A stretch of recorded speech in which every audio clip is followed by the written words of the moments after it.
Uma presença de honra aí, hein? Se for Marina Silva que está aí nos assistindo. Fê Castaniel também está aqui. Eita aí, nossa, time de peso. Oi, Janderson, é um prazer ver sua aula, viu? A Marina aqui falando. Uma honra, Marininha, seja bem-vinda. Obrigada.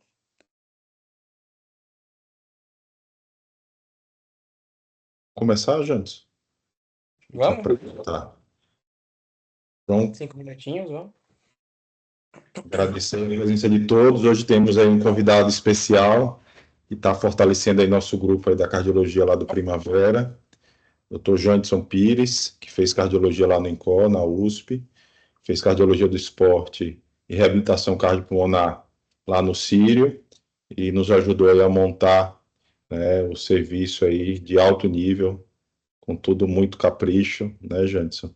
E estamos iniciando aí essa semana próxima, né, e Murilo em breve estará aí reforçando o grupo, né, com a ergospirometria na rede Primavera. Então ele vai falar sobre ergospirometria, para quem pedir e como interpretar, então dá um pouquinho aqui do básico para a gente entender um pouquinho melhor o exame, mastigar melhor o exame, e a gente poder interpretar e usá-lo da melhor maneira. Obrigado, Janderson, mais uma vez. Tenho certeza que teremos uma boa aula. Obrigado, mestre Fabrício, pelo convite e pela apresentação. Para falar desse tema e fazer essa aula que vai ser uma aula mista, na verdade, né? Vai ser a nossa sessão científica e a aula inaugural do nosso serviço de ergospirometria do Hospital Primavera. Então, é uma honra enorme dar esse assunto. Vou só descompartilhar minha câmera aqui para a gente ter uma conexão melhor e vou abrir a apresentação. Vocês me avisam aí se a apresentação abriu? Por hora ainda não. Ainda não? Ainda não, aqui não. Tá. Vou tentar compartilhar de novo, porque eu passei um tempo sem ele, saiu sozinho. Agora Ok. E agora? Ok, viu, Janderson? Apresentação abriu, slide passou aí, voltou? Passou, tudo certinho. Joia, perfeito. Então hoje a gente vai falar um pouquinho sobre teste cardiopulmonar do exercício, a ergospirometria. A gente vai tentar focar um pouco em para quem pedir, em como interpretar. É um tema muito amplo, obviamente, a gente vai fazer um recorte desse assunto, né? E o objetivo, como eu falei, é a gente iniciar aí nossa unidade de ergospirometria do Hospital Primavera, já com a sessão científica e tirando aqui um pouquinho das dúvidas que eu sei que são recorrentes em relação a esse método diagnóstico que está cada vez mais comum na nossa prática diária de tomada de decisão, né? E só falando um pouquinho sobre, né, lembrando que ergospirometria, a ergospirometria nada mais é do que um teste de esforço, né? Ou seja, um eletrocardiograma de esforço associado a uma avaliação de pressão arterial não invasiva e de oximetria, se possível, no esforço, associado à análise ventilatória e de gases expirados. Quais gases expirados? O O2, o oxigênio, e o CO2, o gás carbônico. E a gente faz a integração dessas informações do eletrocardiograma, pressão e saturação e dos gases expirados, utilizando um aparelho que é um módulo analisador de gases. Esse aparelho, ele conhece as concentrações de gases do ambiente que a gente está fazendo o exame e a gente calibra ele com a concentração de gases, oxigênio e gás carbônico conhecida, e a partir da diferença entre o oxigênio e o gás carbônico que o paciente solta a cada respiração e a concentração do ambiente, ele analisa o quanto o paciente consumiu de oxigênio e produziu de gás carbônico e integra essas informações. O teste cardiopulmonar pode ser feito em diversos tipos de ergômetro, né? Nossa escola é muito influenciada pela escola americana, então a gente faz o teste cardiopulmonar, assim como o teste ergométrico mais comumente na esteira ergométrica, mas ele pode ser feito também na bicicleta ergométrica.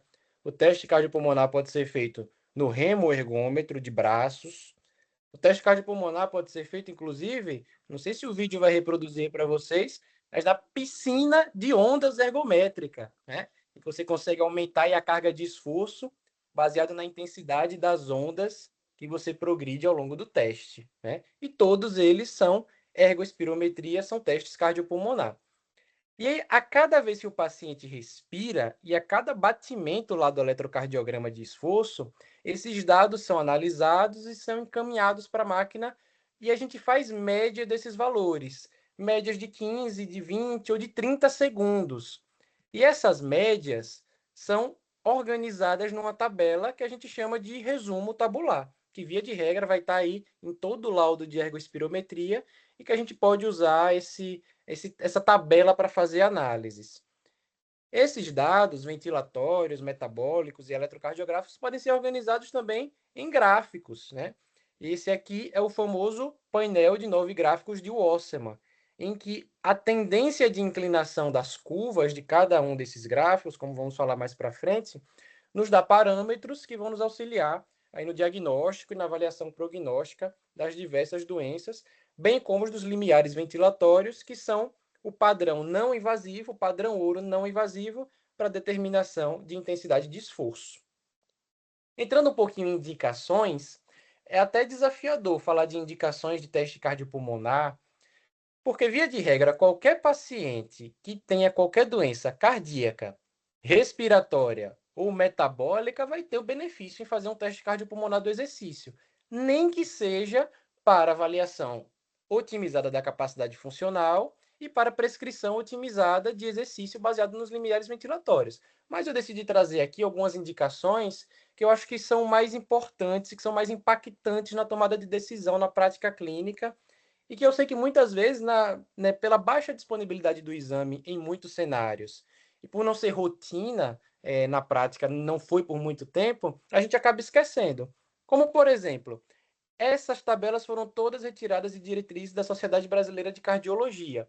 E veja aqui nesse primeiro quadro em vermelho que o teste cardiopulmonar do exercício tem grau de recomendação 1, nível de evidência A, para avaliação de intolerância ao esforço e diagnóstico diferencial de dispneia. E aí eu questiono vocês, é muito improvável que qualquer paciente que entre no nosso consultório com queixa de dispneia ou de intolerância ao esforço saia sem um pedido de um ecocardiograma, ou até mesmo saia sem o pedido de uma espirometria de repouso, se tiver principalmente algum histórico de doença pulmonar ou se for tabagista. Mas muitos desses pacientes saem sem um pedido de um teste cardiopulmonar do exercício, mesmo quando ele está disponível para ser realizado. E eu não estou dizendo que não deve pedir ecocardiograma, espirometria de repouso, são exames que estão indicados nesse contexto, óbvio.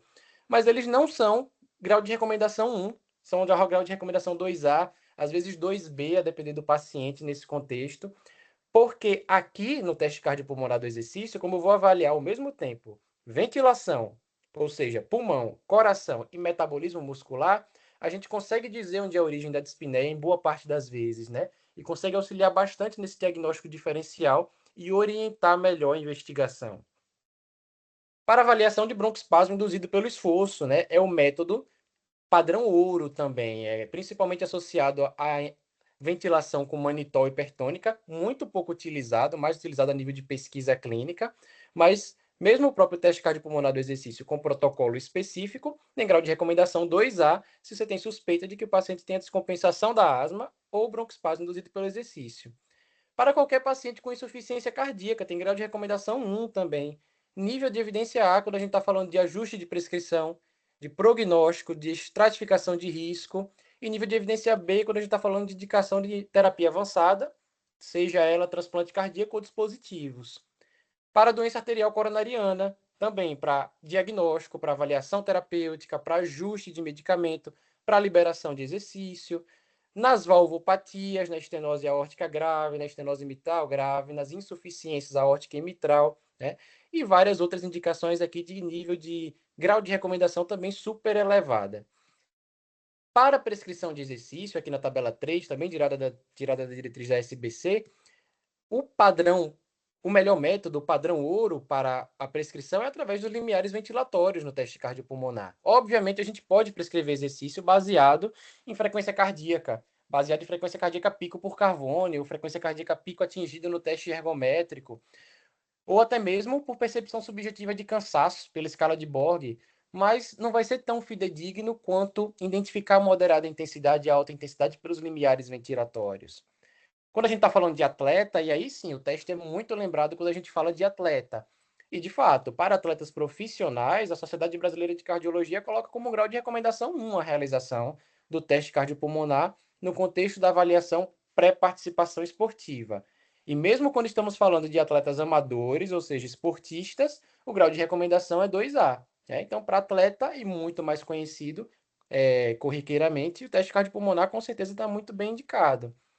E quando a gente vai falar das diretrizes da pneumologia, aqui a diretriz da Sociedade Brasileira de Pneumologia sobre função pulmonar, a gente tem recomendações muito parecidas, né? E essas que eu circulei em vermelho são as recomendações com grau de recomendação 1 também. Veja que são as mesmas: avaliação de diagnóstico diferencial de dispneia, intolerância aos esforços, prognóstico na DAC, na IC, nas doenças respiratórias, DPLC, hipertensão pulmonar, no risco pré-operatório de ressecções torácicas pulmonares, cirurgia torácica ou até cirurgia abdominal alta, na prescrição de exercício e no diagnóstico diferencial de broncoespasmo induzido pelo esforço.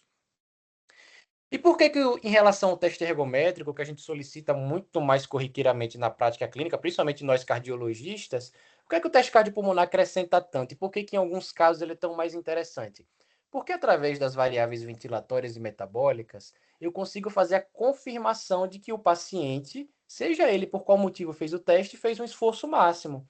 Diferente do teste ergométrico, eu tenho como parâmetros frequência cardíaca pico atingida, medida por frequência de Carvone, estimada por Carvone, que erra bastante, até 15% no pico do esforço. Aqui eu consigo ver o teste máximo pelo VO2 máximo atingido e pelo RQ, pelo quociente respiratório.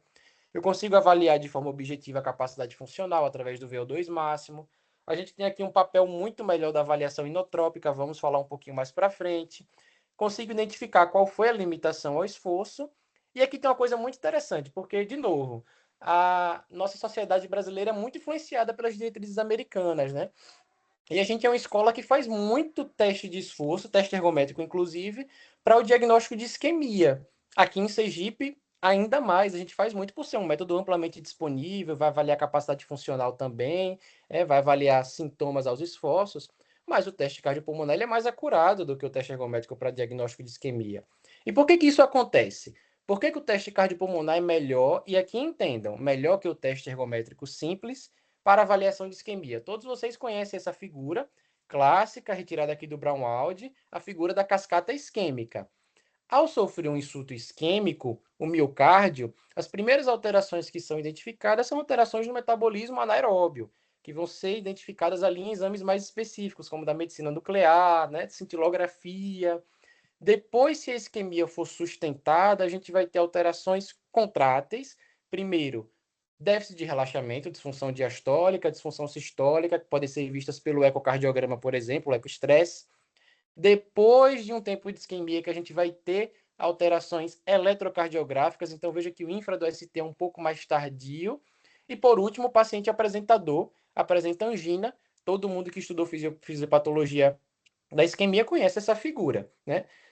Só que, quando estamos falando de teste cardiopulmonar do exercício, a gente não depende só do segmento ST para diagnosticar isquemia. Nós temos como recurso a avaliação da curva de pulso de oxigênio e da relação VO2 carga, que vão identificar a isquemia ainda nessas alterações de disfunção sistólica ou até mesmo de disfunção diastólica, de déficit de relaxamento, né?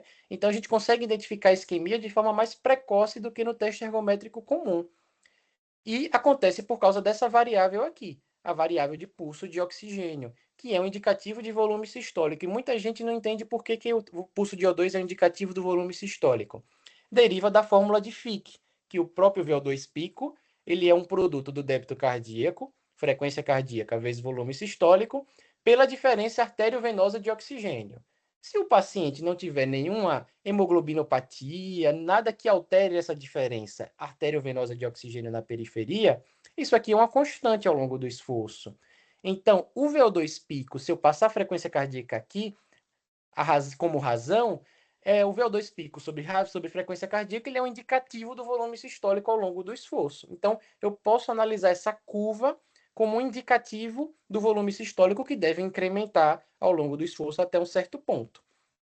Eu trouxe esse exemplo aqui que foi de uma paciente minha, lá no Sírio ainda, em que era uma paciente que, jovem, tinha um sintoma muito atípico aos esforços, fez vários testes ergométricos, os testes ergométricos todos normais, capacidade funcional boa, salvo engano, tinha 15 metros no teste ergométrico, VO2 pico aqui de 35, em torno de 35, 38, mas veja que teve um comportamento aqui, as bolinhas roxas são a curva de pulso de O2, e esse primeiro tracejado verde aqui, que está escrito AT, é o primeiro limiar ventilatório, limiar anaeróbio. Veja que no limiar anaeróbio, ela platonizou 100% quase, fez um platô, uma reta da curva de pulso de O2. E essa paciente foi para angiotomografia de coronária e tinha uma anomalia de inserção de coronária esquerda. Né? O Osseman e Chaudhry foram dos primeiros autores a descrever essa alteração. Então, veja aqui outro exemplo, as bolinhas claras aqui são a curva de pulso de oxigênio. Se essa curva de pulso platoniza ou cai, como aqui nesse exemplo, até o pico do esforço, é um indicativo de redução do volume sistólico, que é o que representa esse marcador. E boa parte das vezes vai ser por isquemia. Não só por isquemia, pode ser por obstrução de via de saída do VE, pode ser por valvopatia, pode ser por alguma outra alteração contrátil. Mas no paciente no contexto adequado, probabilidade pré-teste intermediária e a alta para DAC, por exemplo, ou para isquemia, a gente vai pensar em isquemia primeiro. Belardinelli foi um autor que fez estudos super interessantes nesse cenário. Nesse estudo aqui, publicado em 2003, ele comparou o teste ergométrico simples em relação ao teste ergométrico com teste cardiopulmonar e colocou como padrão ouro a cintilografia de perfusão miocárdica para diagnóstico de isquemia. E quando você adiciona análise ventilatória, a sensibilidade do teste cardiopulmonar, né, com a avaliação da curva de pulso de O2 da relação VO2-carga, aumenta de 46% para 87%. Aumenta quase 90%. A especificidade de 66 para 74%. Né? Então, o teste ganha muito acurácia. Aí vocês podem falar, mas aí comparou com cintilografia, que nem é o melhor método para doença coronariana, pelo menos. E ele foi depois e comparou em relação à cintilografia em relação ao método padrão ouro para DAC, em termos de avaliação anatômica, o cateterismo, e considerou doença anatomicamente importante com obstrução acima de 70%. E veja que, comparado com a avaliação anatômica, o teste cardiopulmonar aumentou aqui em relação à sensibilidade de 48% para 88%, de especificidade de 75% para 98% e valor preditivo positivo 33% para 73%, valor preditivo negativo se manteve. Ganhou uma acurácia muito semelhante à própria cintilografia de perfusão miocárdica para o diagnóstico de doença coronariana obstrutiva. E é por causa disso que eu reli agora no final de semana, eu vi a diretriz de doença coronariana crônica liberada pela Sociedade Brasileira de Cardiologia e me surpreendeu um pouco, porque, diferente das diretrizes europeia e americana, que considerou o teste cardiopulmonar do exercício no rol propedêutico armado para avaliação de isquemia, a nossa diretriz não considerou. Até colocou ali na prescrição de exercício e na reabilitação, mas não considerou para diagnóstico de isquemia. Mas é um método, e eu entendo, até tem Caio Menezes aí na aula, depois no finalzinho ele pode dar a opinião dele por que isso aconteceu. Eu entendo que, em se falando de Brasil, a gente está falando de um país que a maioria da população é SUS dependente, que aguarda 1 a 2 anos para fazer um teste ergométrico. Imagine o acesso a um teste cardiopulmonar. Nem 10 serviços no Brasil fazem teste cardiopulmonar. Mas, quando estamos falando de centro de excelência, como o Hospital Primavera, tendo essa disponibilidade desse método, né, não dá para não colocarmos no rol de possibilidades para decisão diagnóstica e terapêutica. Para avaliação, para tomada de decisão nas valvopatias moderadas a importantes, as diretrizes estão um pouco mais avançadas, né? Já consideram o teste cardiopulmonar como importante fator na tomada de decisão naquela lesão ali intermediária, a importante, né? Moderada a importante, principalmente no paciente assintomático, quando você quer avaliar repercussão, complicador ou a própria capacidade funcional. Pulando um pouquinho da parte de indicações e indo um pouquinho para a parte de interpretação agora. Alguns conceitos básicos, primeiramente, né? A gente já falou o objetivo é avaliar o comportamento de múltiplas variáveis respiratórias, hemodinâmicas, ventilatórias e metabólicas em um protocolo de exercício que é pré-definido e que vai durar ali em torno de 8 a 12 minutos.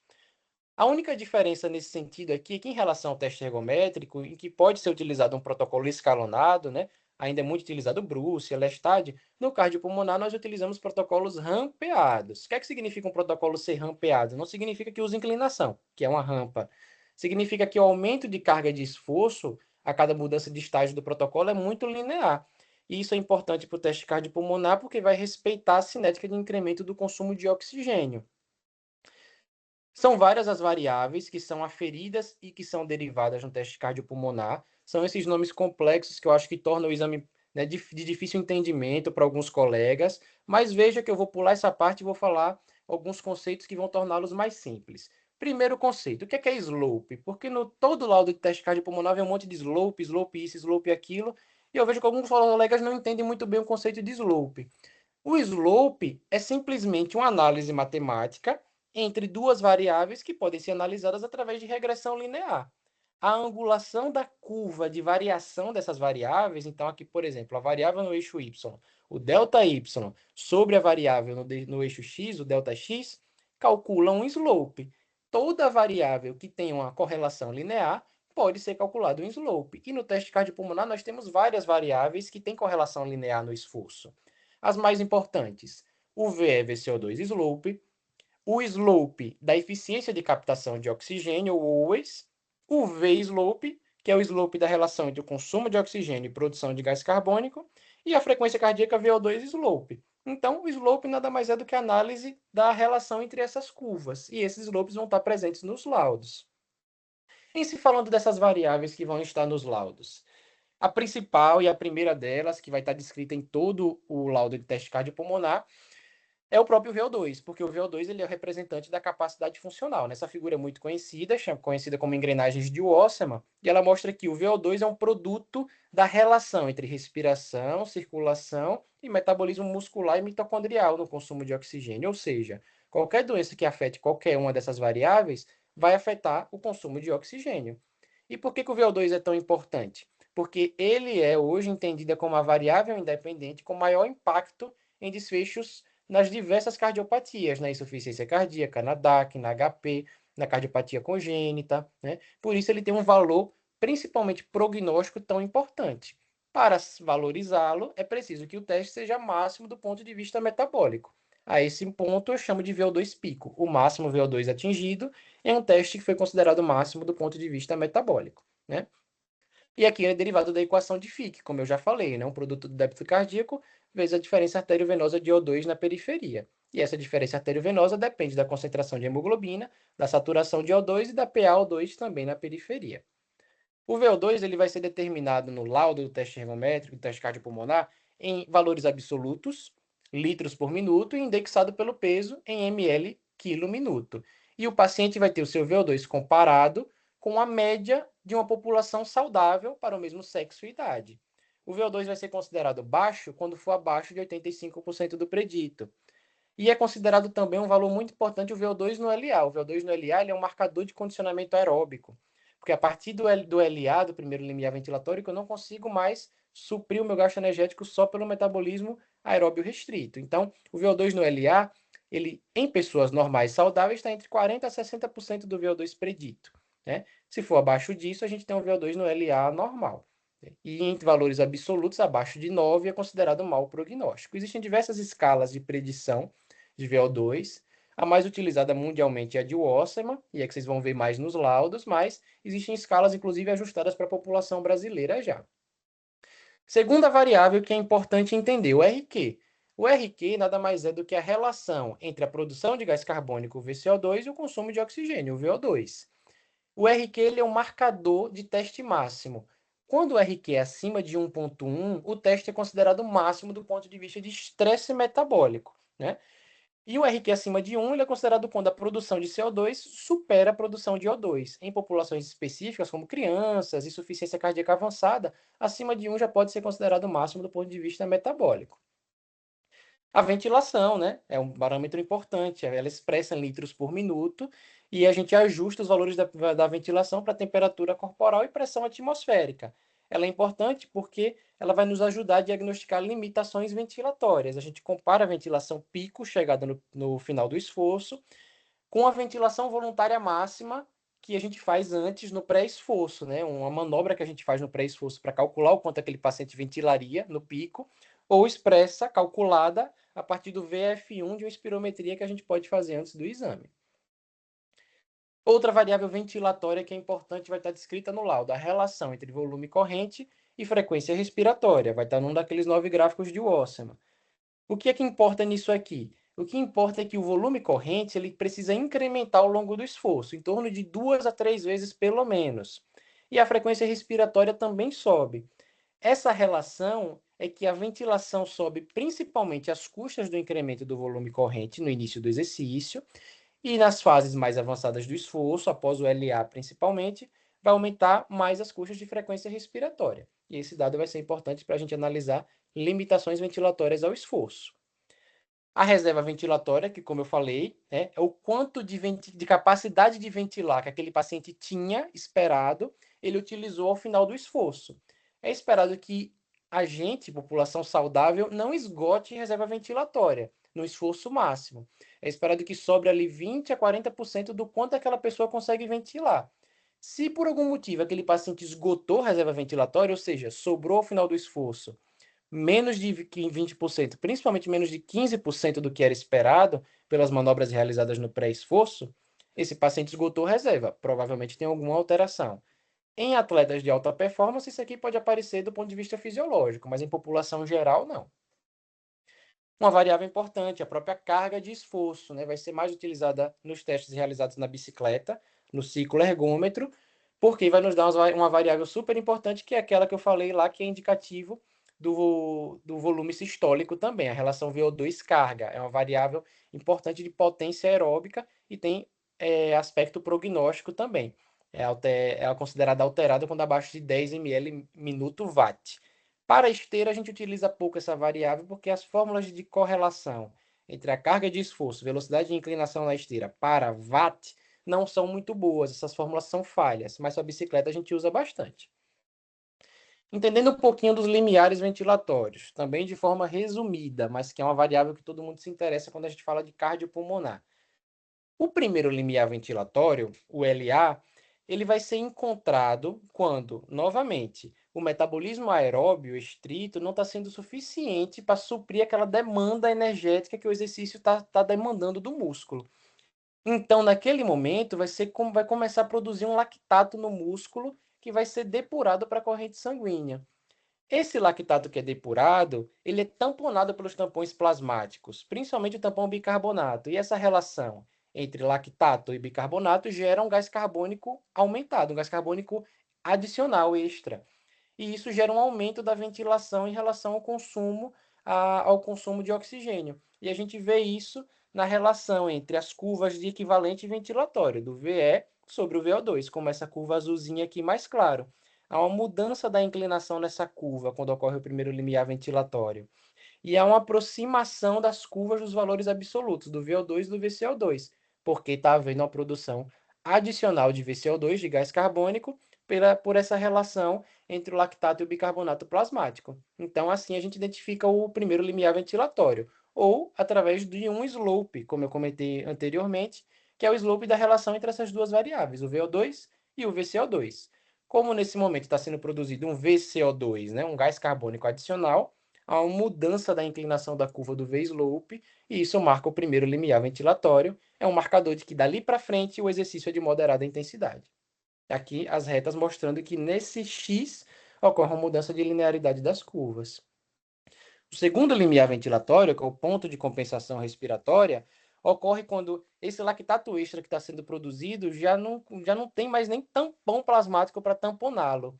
Esse lactato aumenta a acidemia, e essa acidemia, produzindo H+, é sentida pelo bulbo, pelo centro respiratório bulbar, a estimular uma hiperventilação para gerar uma alcalose respiratória e tentar compensar essa acidemia ao esforço. Essa hiperventilação, aqui você vê nesse gráfico em verde, que é o gráfico da ventilação, você vê que vinha aqui numa tendência de inclinação, depois essa tendência de inclinação muda, a reta fica mais inclinada.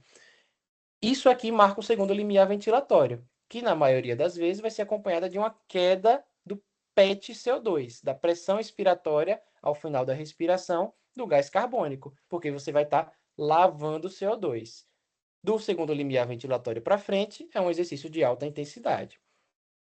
Os equivalentes ventilatórios, que nada mais é do que a relação entre a ventilação e o consumo de oxigênio ou produção de gás carbônico, ou seja, quanto eu preciso ventilar para consumir 1 litro de oxigênio e quanto eu preciso ventilar para produzir 1 litro de gás carbônico. Essas retas são super importantes, porque, como eu mostrei anteriormente, vão ajudar a gente a determinar os limiares ventilatórios. E os PETs, né? O PET-O2 e o PET-CO2, que são derivados do VO2 e do VCO2, e também vão nos ajudar a marcar os limiares ventilatórios. Eles são muito semelhantes ao que a gente espera que seja a PaCO2, a pressão arterial de oxigênio, e de gás carbônico na periferia. E a gente expressa em milímetros de mercúrio, né? Semelhante a PaO2 e a PaCO2. E vai ser super importante para a gente analisar alguns tipos de doenças também, pulmonares principalmente, em relação ao comportamento dessas variáveis no esforço. E aqui eu queria trazer, resumidamente, 2 slopes, daqueles 4 que eu falei, que são 2 slopes que vão estar presentes nos nossos laudos, porque são slopes que têm importância diagnóstica e prognóstica significativa. Primeiro, o VE-VCO2 slope. Por quê? O VE-VCO2 slope ele é um grande marcador de eficiência ventilatória. A relação entre o VE e VCO2 é derivada dessa fórmula, e ela é dependente da relação entre o espaço morto e volume corrente e da pressão parcial de CO2 na periferia. Por isso, alterações do VE-VCO2 slope vão nos transmitir, nos traduzir alterações da relação ventilação-perfusão. Então, o VE-VCO2 slope vai estar aumentado e alterado em qualquer doença que gere distúrbio da relação VQ, como TPOC, insuficiência cardíaca, hipertensão pulmonar. E nessas doenças foi observado que o VE-VCO2 slope, a inclinação dessa curva, tem um valor prognóstico significativo. Aqui nesse gráfico que eu coloquei, por exemplo, veja que esse VE-VCO2 slope que está marcado em preto, ele está mais inclinado, o ângulo da curva é muito maior do que esse que está em verde. Ou seja, esse paciente que foi marcado VE-VCO2 slope em preto, ele é menos eficiente do ponto de vista ventilatório do que o que está marcado em verdinho aqui embaixo. E um dos autores que descreveu bastante essa classificação foi o Ross Arena. A gente usa essa classificação, inclusive, nos nossos laudos, a classificação de Arena, porque ele observou que essa classificação também é uma variável prognóstica independente, principalmente no contexto da insuficiência cardíaca. Independente do VO2 pico, da fração de ejeção, da carga de esforço atingida, quanto pior o VE-VCO2 slope, pior é esperado o prognóstico e a sobrevida desse paciente no segmento. Aqui, por exemplo, ele acompanhou pacientes com classificação de VE-VCO2 slope abaixo de 30, de 30 a 36, 36 a 45 e acima de 45.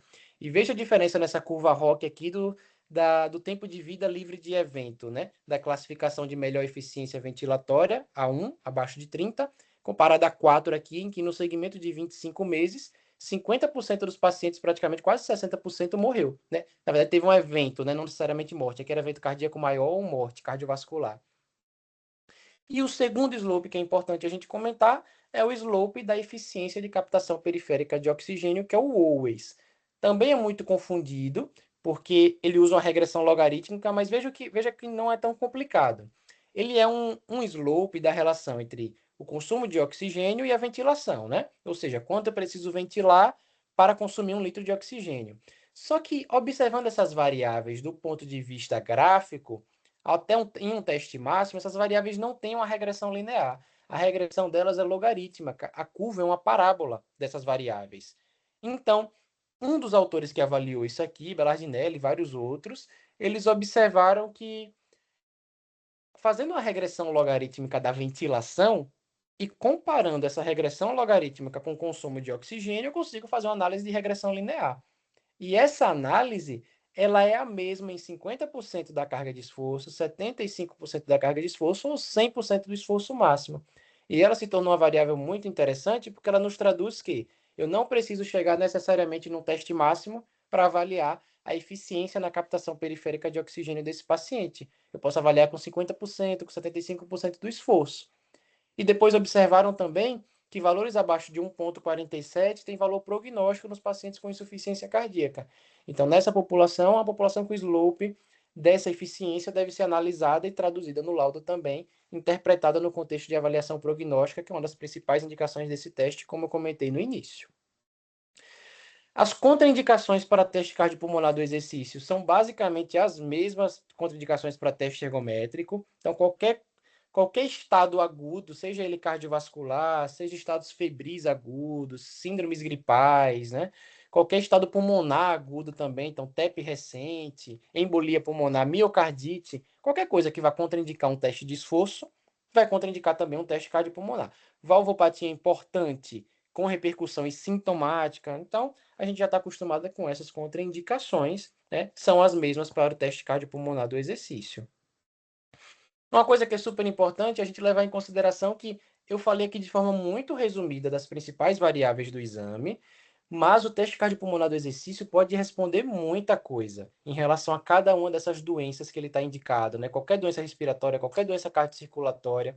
Ou seja, é muito importante no pedido estar descrito o que é que a pessoa que está acompanhando o paciente, o assistente do paciente, gostaria de entender, gostaria que aquele exame respondesse, né? Porque a análise e a interpretação dos achados vai ser muito orientada pelo quadro clínico e por essa dúvida que a gente pode responder. Então, aqui eu trouxe um exemplo de pedido que é muito interessante. Paciente com cardiomiopatia dilatada, de etiologia isquêmica, se mantendo em classe funcional 3 em consultas, apesar de terapêutica otimizada. E BNP baixo. Então, aparentemente, é um paciente que não está em hipervolemia. Tratamento otimizado. Por que ele continua cansando? Mas ele tem também como comorbidade obesidade. Então, putz, será que esse BNP é um falso baixo pela obesidade? Será que o cansaço dele é condicionamento, é da obesidade, não da IC? Ele é sedentário, né? Será que a periferia que está ruim? Ele tem passado de tabagismo. Será que ele está desenvolvendo uma doença pulmonar secundária a esse tempo que ele fumou? Nesse caso, o teste cardiopulmonar está super bem indicado. Vai ajudar no diagnóstico diferencial de limitação aos esforços, de dispneia, de onde está vindo a dispneia de forma predominante, né? Então, a ideia é, solicita o teste cardiopulmonar do exercício para avaliação objetiva da capacidade funcional, então quantificá-la de fato. Será que ela é classe funcional 3 mesmo? A gente consegue dizer se é 3, se é 2, se é 1, através do teste cardiopulmonar pelo VO2 máximo. E dar o diagnóstico diferencial de dispneia. O que é que está limitando esse paciente, né? Veja que se não tivesse no pedido, podia ficar na dúvida. O que é que o assistente quer que eu diga aqui? Quer que é só o condicionamento, se está ruim? Quer que dê prognóstico para IC? Quer que eu veja se tem suspeita de BIE aqui? Muda muito a gente saber pelo qual motivo o assistente quer que a gente faça o exame. E o laudo, ele vai estar padronizado na nossa instituição. Aqui é uma padronização basicamente nacional, mais ou menos desta forma. Aqui é um teste que a gente fez na semana passada, já lá no Hospital Primavera. A primeira página do laudo vai ser muito parecida com a primeira página com a página de teste ergométrico. Então, vai ter aqui os parâmetros técnicos, os sintomas, o ritmo, o eletrocardiograma de esforço, se teve arritmia, frequência cardíaca pico atingida, recuperação da frequência cardíaca no primeiro minuto, comportamento da pressão arterial. Muito semelhante ao teste ergométrico. Depois a gente vai falar um pouquinho de variáveis ventilatórias. Como é que foi a espirometria pré-esforço, qual que é o VVM, a ventilação voluntária máxima esperada para aquele paciente. O teste ele foi máximo do ponto de vista metabólico, baseado no RQ e baseado se houve ou não platô de VO2 no pico do esforço. E depois a gente fala da principal variável do exame, que é a capacidade funcional, é o VO2 máximo. E a porcentagem que ele chegou em relação ao predito, nesse caso aqui eu usei o OSSEMA, por exemplo, assim como a carga pico de esforço atingida. Depois a gente vai falar um pouquinho de variáveis ventilatórias, né? Então eu falei os equivalentes ventilatórios, os PETs, né?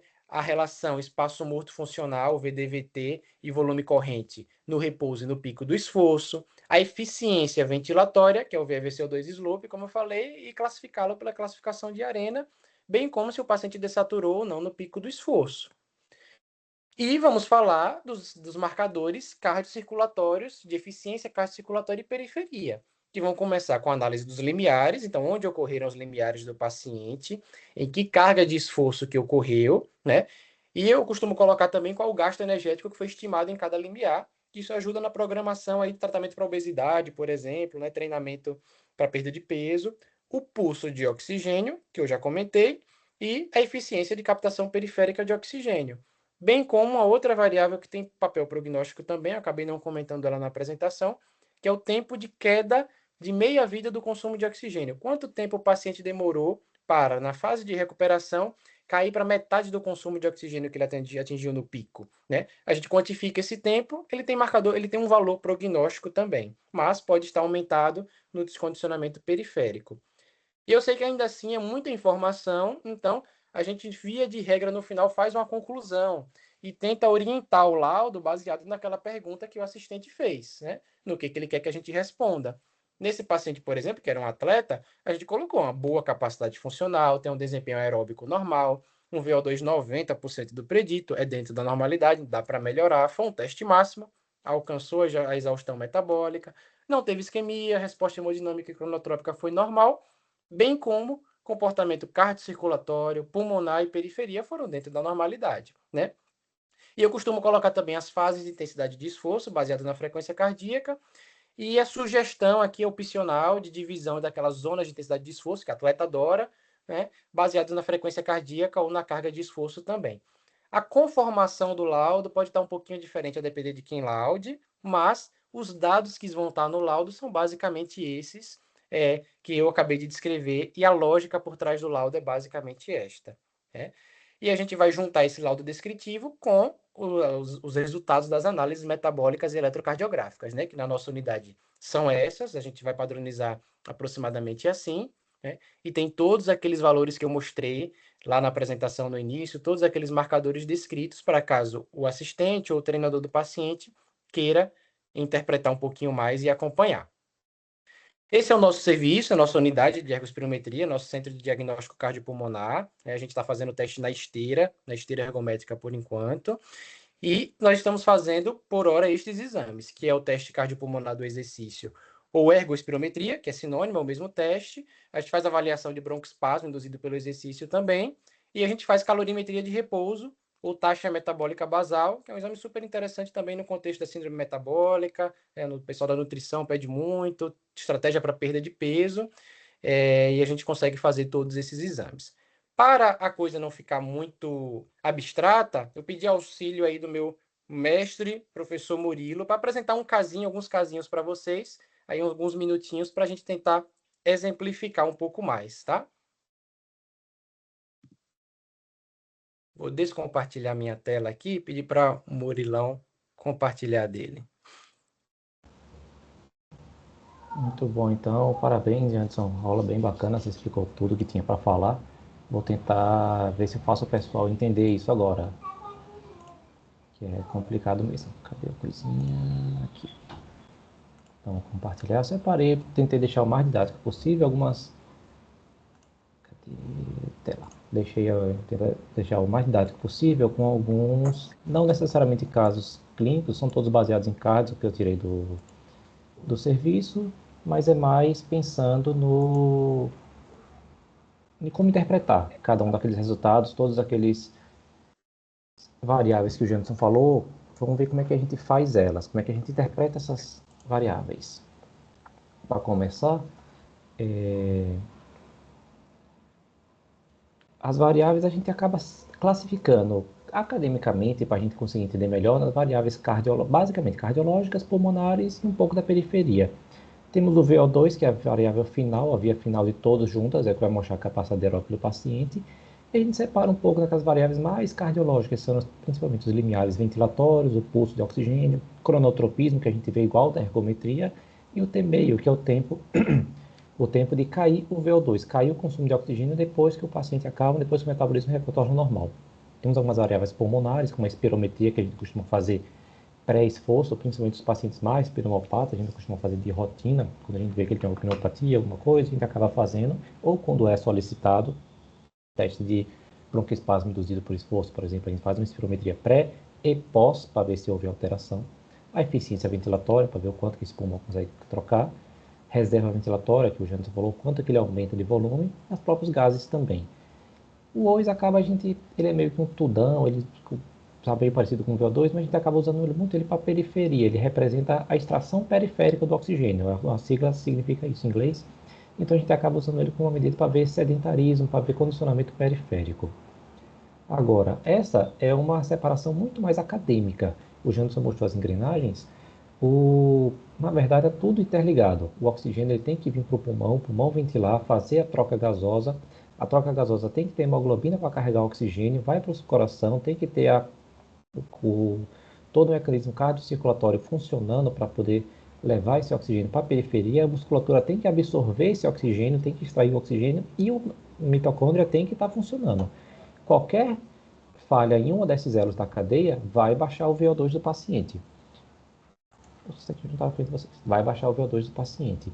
Então, é um exame muito mais funcional. Ele serve muito mais para classificar a gravidade da limitação de um paciente do que para dar um diagnóstico definitivo. É difícil diagnosticar, dizer qual que é a doença dele, mas a gente sabendo o que é que ele tem, a gente consegue classificar como que está a funcionalidade desse paciente. Mas a gente tem alguns padrões típicos daquelas alterações dos variáveis que a gente consegue direcionar. E é isso que eu vou tentar explicar para vocês como que a gente consegue, quais são os padrões esperados e como que a gente consegue mais ou menos diferenciar, diagnosticar cada coisa. Os pacientes que são cardiopatas, aquele que tem um problema respiratório, os que têm um problema vascular pulmonar, como hipertensão pulmonar, pacientes sedentários e aquele que tem um distúrbio mais incipiente. A gente consegue ver distúrbios que não estão ainda clinicamente significativos, não estão manifestos, mas que a gente já consegue, ao esforço máximo, perceber alguma limitação do paciente que às vezes nem ele mesmo espera. Vou dar alguns exemplos clínicos para vocês, começando no mais básico, paciente normal. Aqui um exemplo para vocês se habituarem um pouquinho com as 9 curvas do exame. O paciente normal vai ser aquele que tem o VO2 adequado, ou seja, a gente considera acima de 85% do predito de Wassermann, as curvas todas adequadas, ascendentes, pulso ascendente, acima do que seria predito para ele, parâmetros todos sem alterações. Então aqui a gente tem as 9 curvas, aqui o VO e o VO2 e o VCO2, o consumo de oxigênio, quanto ele gasta de gás carbônico, quando ele libera mais, tudo ascendente, geralmente paralelo até o primeiro limiar. A partir do primeiro limiar, que é a curvinha verde, ele perde o paralelismo, porque muda o metabolismo, então ele começa a queimar mais carboidrato. Lembra que no repouso a gente queima parcialmente lipídio. O lipídio ele libera menos gás carbônico do que ele queima de oxigênio. Então o R, que é VO2 sobre VO2, fica abaixo de 1, fica em torno de 0,7 no repouso. À medida que a gente aumenta a intensidade do esforço, a gente começa a acionar o ciclo de Krebs, começa a quebrar a glicose. Então, começa a aumentar a produção de CO2, por isso que a partir daqui em diante, o CO2 começa a subir até se igualar ao oxigênio, porque o carboidrato, quando quebra, é de 1 para 1, oxigênio e gás carbônico. Chegando aqui é um metabolismo principalmente carboidrato, chega em 1 em 1. Do segundo limiar em diante, o CO2 sobe acima do oxigênio, o gás carbônico é acima do oxigênio. A gente produz mais do que consome por conta da ventilação excessiva. Olha a curva de... Cadê ventilação? Ventilação aqui. A ventilação vai subindo proporcionalmente. Do primeiro limiar em diante, a gente começa a acumular lactato, o corpo começa a entrar em acidose, a gente aumenta a ventilação para poder compensar, diminuir o CO2 circulante. A gente vê que inicialmente a curvinha rosa aqui é o PET CO2, ele vai subindo, a partir do primeiro limiar ele cai.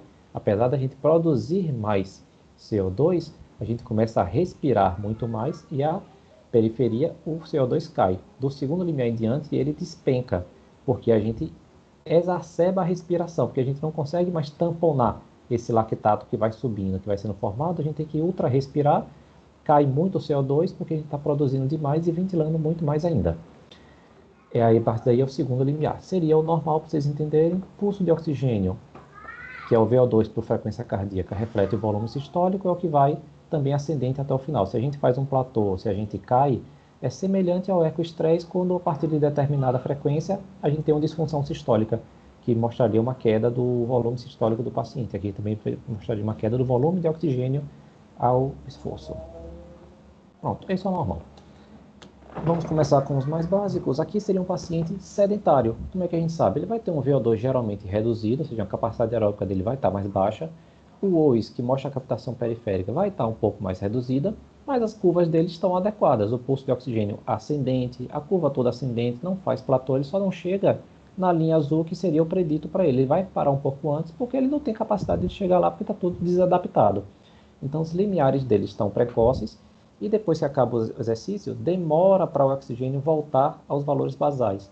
Ele tem que cair 50% do que ele ganhou em até de 90 a 120 segundos. Acima disso, a gente considera um T meio positivo, um paciente com recuperação lentificada, mas com curvas normais, apenas valores reduzidos pelo descondicionamento.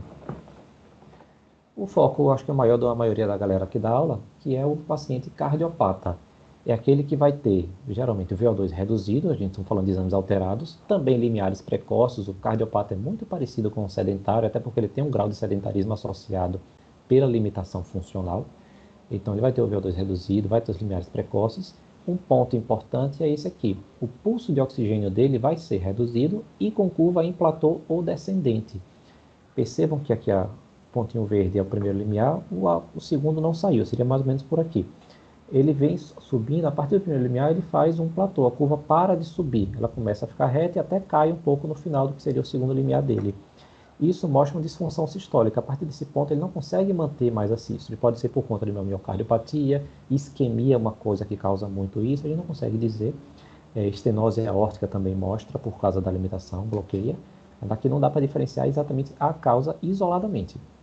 Mas a gente pode inferir de acordo com outras alterações, com as alterações do eletrocardiograma. Lembra que isso aqui também tem uma ergometria, tem um teste ergométrico associado. Então a gente pode ver arritmias, presença de isquemia, déficit cronotrópico do paciente. Aqui um eletro mostrando um infra-ST significativo que ele apresentou. Esse aqui apresentou um ataque supra no meio do exame.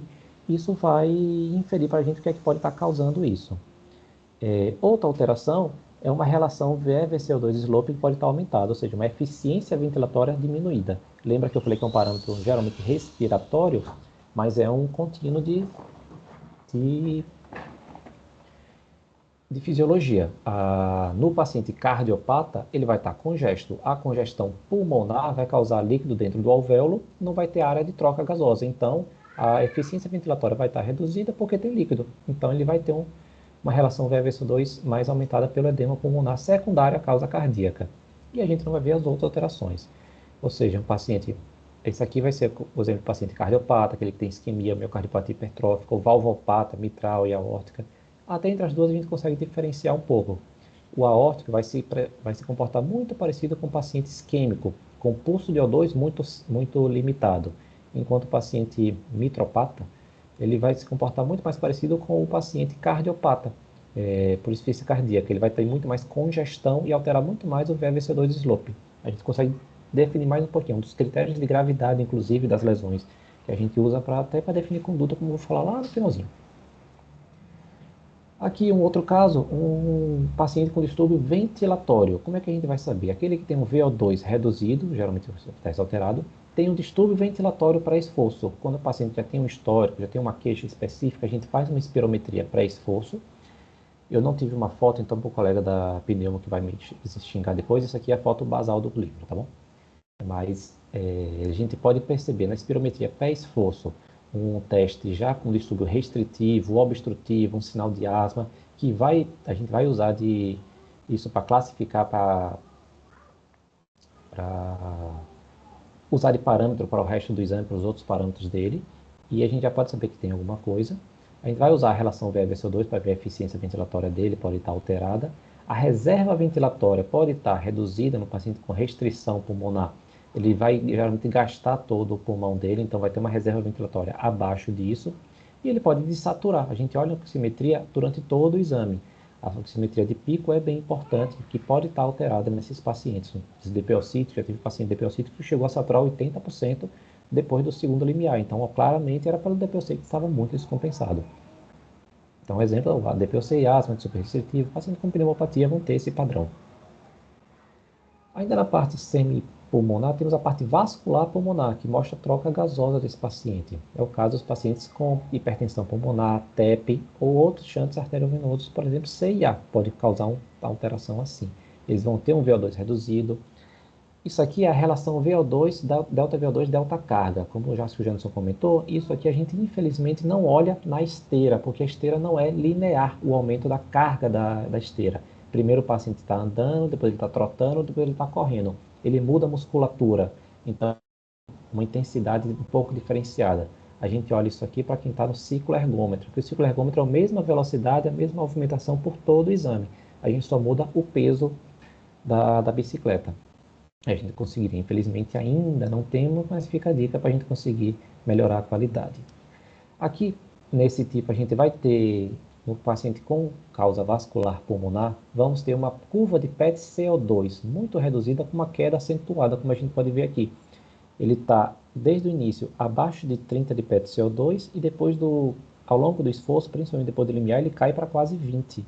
Não é a curva adequada. O normal ele tem que estar em 34, aumentar para 38 e voltar mais um pouquinho para os 35. Então ele não é para estar abaixo de 30. Isso acontece pelo shunt arteriovenoso, como ele tem um TEP crônico, alguma coisa, o sangue não vai oxigenar no pulmão, volta para a circulação arterial ainda, digamos, venoso, ainda sem oxigênio. Ou uma CIA, que também pode acontecer se ele tiver um shunt vindo direto da direita para a esquerda. E às vezes só acontece ao esforço também. Vai ter a relação VD-VT aumentada, o espaço, uma ventilação grande de espaço morto, porque não está tendo circulação naquela área do pulmão, e pode desaturar também. Então a gente consegue induzir que a causa desse paciente seria uma hipertensão pulmonar, alguma coisa, sem ter as medidas. Esse é um caso mais interessante, é aquele caso com distúrbio incipiente ou um distúrbio compensado. Ele tem um VO2 adequado, mas a gente sabe que tem alguns parâmetros que estão alterados. Por exemplo, um VO2, que aqui não está na foto, um VO2 que foi até o final, mas o pulso de oxigênio está fazendo um platô, teve alteração de eletro. Mesmo com VO2 normal, o paciente é assintomático. A gente já consegue inferir que tem alterações também.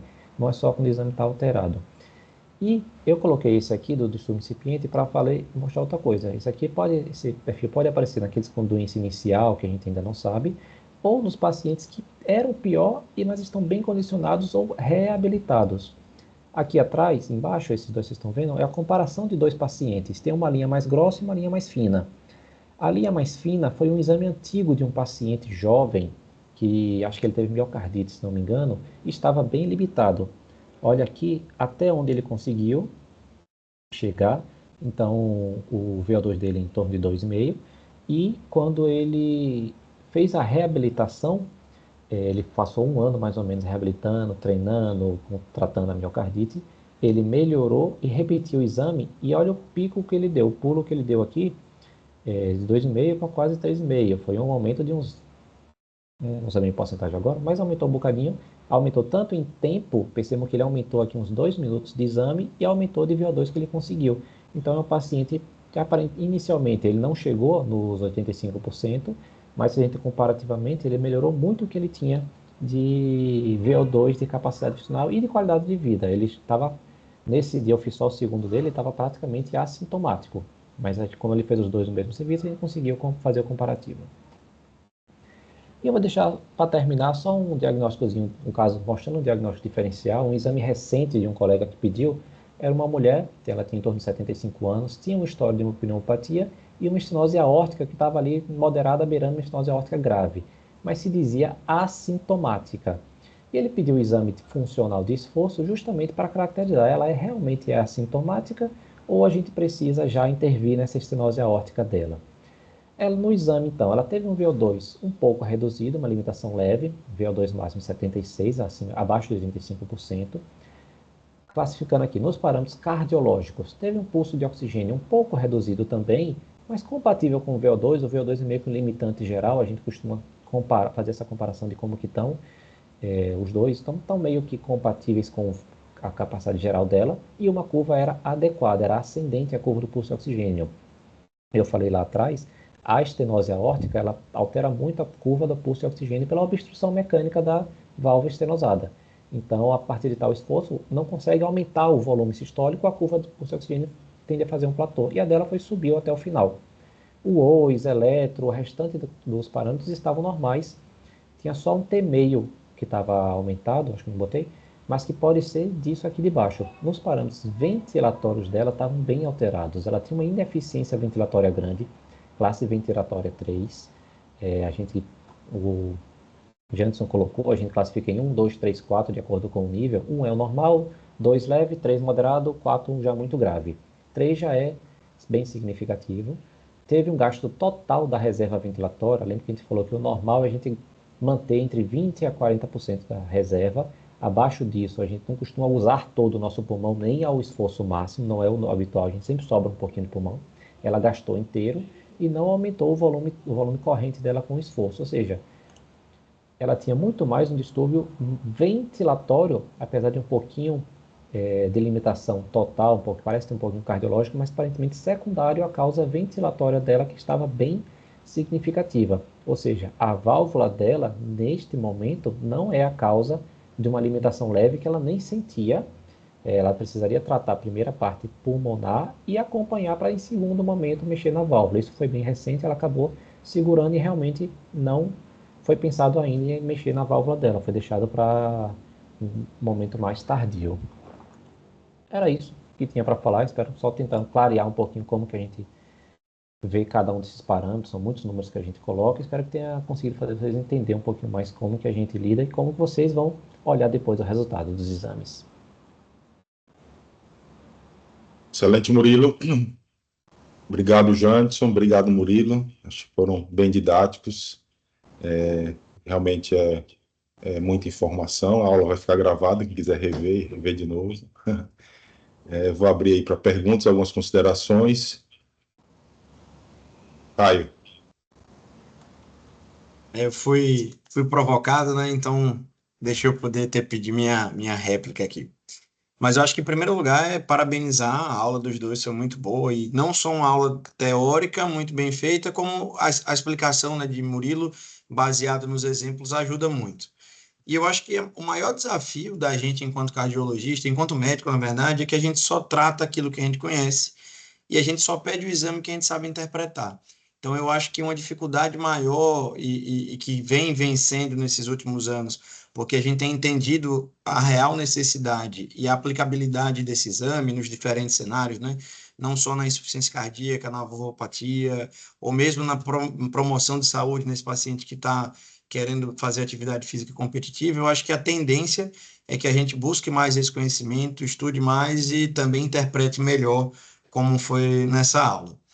E respondendo a Janderson, eu acho que a diretriz não se posicionou, que na verdade é o seguinte, existe uma divisão entre várias pessoas que vão escrever sobre aquele tema, mas fundamentalmente para você indicar algo em diretriz, a gente coloca muito sobre a disponibilidade do que tem no país, né? Se aquela terapia é disponível ou de forma muito ampla ou não, porque uma vez que você coloca num documento público de posicionamento de sociedade, eu acho que você meio que pressiona como se indica para o médico médio, que talvez ele não tenha esse senso crítico, como se isso fosse para todo mundo ou nunca fosse para ninguém, né? Então cai um pouco na zona cinzenta, de apesar de ter uma indicação, é pouco disponível. Mas eu acho que é uma crítica pertinente, acho que deveria, inclusive, não foi da minha competência essa parte da diretriz, mas acho que devia estar lá como um dos métodos diagnósticos, deveria estar citado, e talvez até numa das próximas atualizações que tenha, né? Porque a tendência hoje é não esperar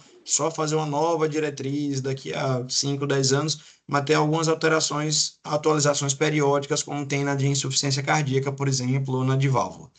Mas são pertinentes. Acho que é muito bom, não só para o acompanhamento, mas também para o diagnóstico.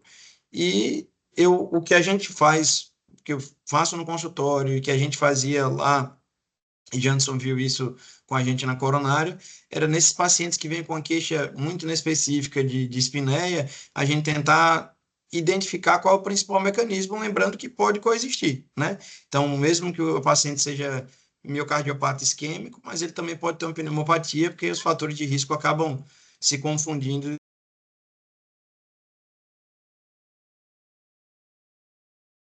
Caiu. Acho que caiu aí, né? Caiu a conexão. Doutora Joselina também para falar. Doutora Joselina. Abre o microfone, doutora Joselina.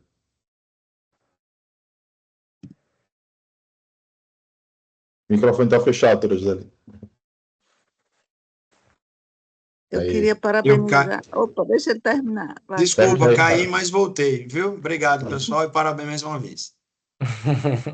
Obrigado, Caio. Caio caiu. Bom, eu queria parabenizar, Janto, a sua explanação com muito afinco, assim, com muito detalhe, com muito conhecimento, né? Muito atualizado, muito bom mesmo. Também a Murilo, muito bem feito também as apresentações, é um nível altíssimo dessa aula, muito bom. Então, eu queria fazer 2 comentários. Um é o seguinte, quando aconteceu a pandemia, eu resolvi escrever um artigo, o estresse físico, quando, como e por quê, na hipertrófica, na minha cardiomiopatia hipertrófica. E aí eu fui revisar tudo que estava acontecendo, porque eu vi um artigo bem interessante que dizia assim, exercício físico no hipertrófico, repensar, né, ou proibir, né, proibir ou repensar, né? E aí eu comecei a ver as referências desse artigo e fui a fundo. E no final, aquele doutor Maro, né, que ele domina muito essa área de hipertrófica, um monte de publicação e as diretrizes atualizando no final de 2019, 2020. E eu percebi que tinha muito mais cardiopulmonar do que ecoestresse nesses pacientes nas pesquisas. E a quantidade de ecoestresse que tinha escrito era exatamente a bicicleta, no ecoestresse físico, e a esteira. Né? E aí, como o hospital não tinha bicicleta, nenhum dos dois, eu comprei uma bicicleta e levei para o hospital, mas já trouxe de volta, sabe? Porque eu levei porque eu estava fazendo um mestrado e o doutorado em hipertrófica, e, e aí, e aí eu comparei, né? Eu comparei porque nenhum dos artigos de revisão que eu vi tinha essa resposta entre a diferença de estresse físico na bicicleta e na esteira para o hipertrófico. E tinha um cardiologista que estava no Primavera, Braulio, eu acho que ele não está mais no Primavera, que era plantonista junto com Emerson, né? E professor da UNIT. Então, a gente começou a ver, só que eu entendi que eu tinha que fazer os dois exames na esteira e na bicicleta de cada paciente, em dias diferentes, para comparar os dados. E aí terminamos que defendemos o mestrado do Braulio, né, em ecoestresse físico da hipertrófica. Mas o que me chamou a atenção é que no mundo tem muito mais gente estudando o cardiopulmonar do que o ecoestresse físico na hipertrófica. Então, é um leque aí futuro, né? Se você quiser avançar, quer dizer, o cardiopulmonar, além da coronariopatia, da ICC, é um outro mundo que está cada vez mais sendo estudado, principalmente agora que a gente já tem um tratamento da hipertrófica com o mavacanteno, né? E aí até comparar, né? Antes e depois do mavacanteno, tem várias coisas em andamento que eu li na literatura quando fui fazer a nossa revisão. E, assim, outra coisa também que eu gostei foi porque eu gosto muito de bicicleta. Porque, na verdade, sabe, Jantes, quando eu fiz a primeira vez o Dante, era muita bicicleta que tinha no Dante, né? Uhum. Tinha mais bicicleta com o doutor Romeu, doutor Machocolo, do que até esteira. Depois a bicicleta saiu, depois agora a bicicleta está voltando. E a nossa cidade tem muito ciclista. Então, gostei do que você falou da bicicleta, do que Murilo falou da bicicleta, que a gente precisa colocar a bicicleta em atividade.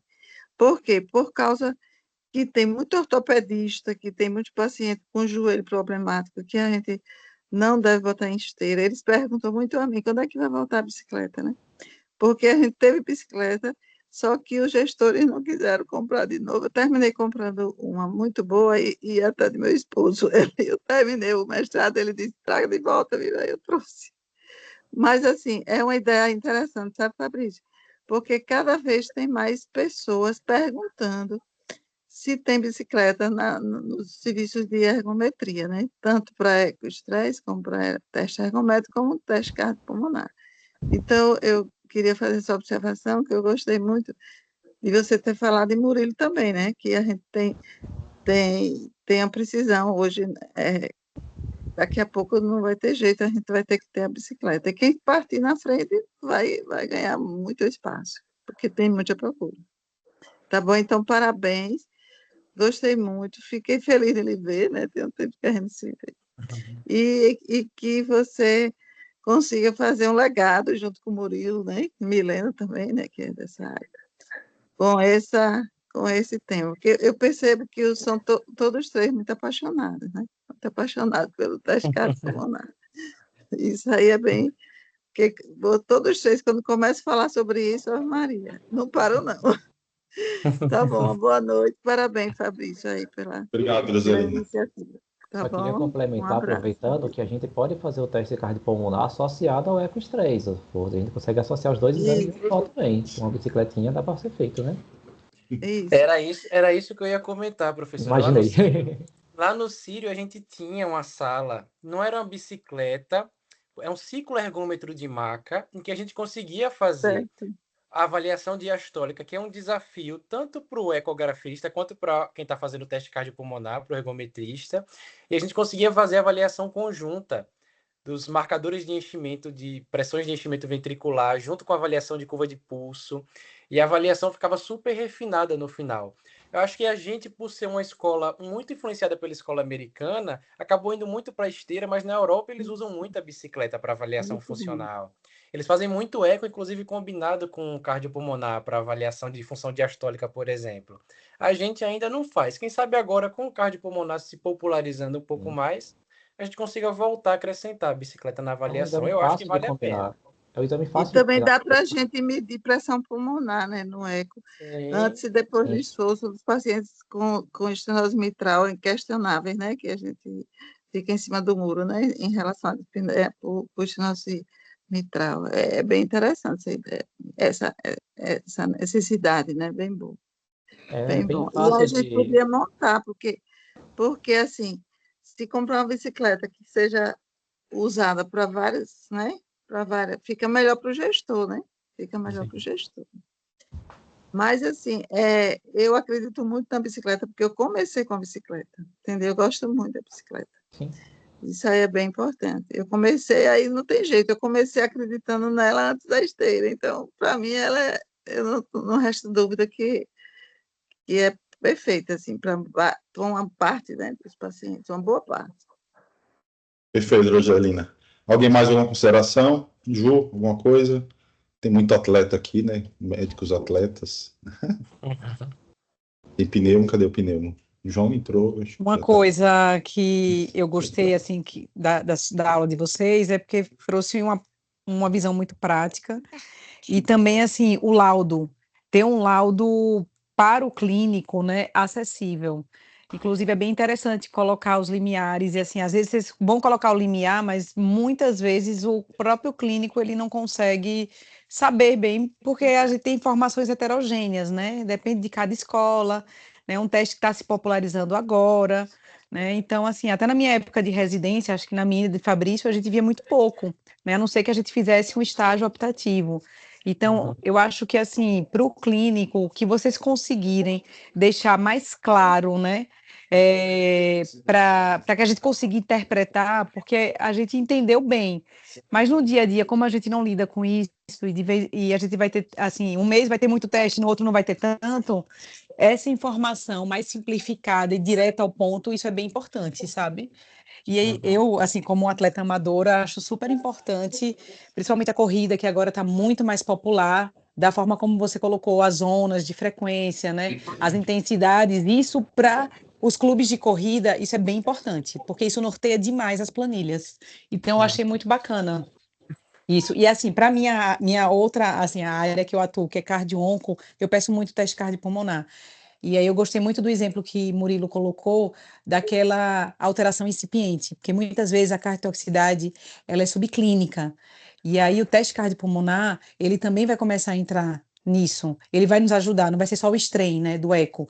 O strain já está mais popularizado, mas uma medida funcional muito importante é o teste cardiopulmonar. Isso ajuda demais na avaliação dos pacientes oncológicos, porque a gente não sabe se é uma toxicidade subclínica, se é uma fadiga, né? O paciente está destreinado ali, muitas vezes ele ainda tem aquele estereótipo que fica em casa, não pode fazer atividade física, então é um teste que pode ajudar muito a gente no dia a dia para diferenciar se aquele paciente está evoluindo para uma toxicidade. Lembrando que a atividade física nos pacientes oncológicos da Juliana, eles auxilia no tratamento, diminui mortalidade, melhora a qualidade de Sim, vida e melhora sem a dúvida. recuperação também, a atividade. Então a gente consegue direcionar melhor. A gente tenta colocar, eu uso muito de referência os laudos do eco. Tem muito pessoal aqui que faz eco e o clínico não sabe o que é um E, o que é um TAPSE. Acho que eu não sei, imagina o pessoal da clínica. Tem que botar lá, descrever, botar a tradução Exato. embaixo. Então a gente tenta usar essa lógica. A gente descreve o nosso tabulário inteiro com todas as variáveis e no laudo a gente tenta traduzir para falar o que é essa classificação, o que a alteração é essa. Perfeito. Tamara quer Não, falar. com certeza.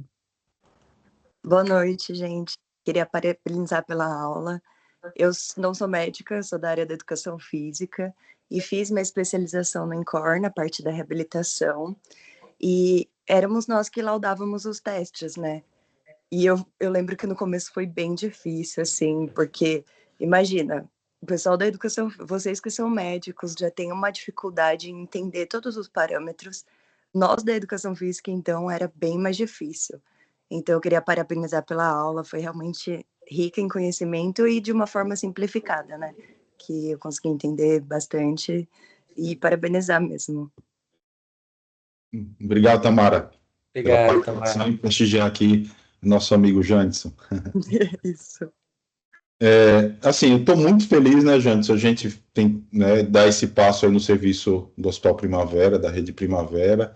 A gente tentou algumas vezes no passado emplacar o teste cardiopulmonar e Jandson, né, junto com o Murilo, abraçou aí a ideia de trazer esse exame. E foi feito com muito capricho, a escolha do aparelho, a escolha da sala, da tela, das máscaras, né? A gente discutiu muito isso que o Ju falou em relação ao laudo, em traduzir de maneira, né, com a linguagem mais acessível possível.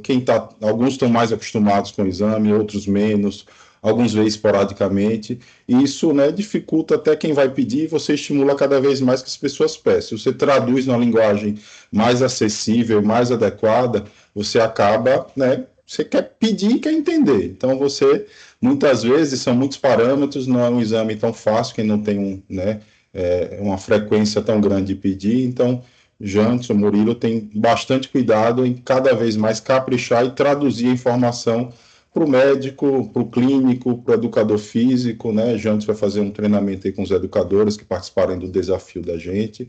Então, foi feito tudo com muito capricho, estou muito feliz.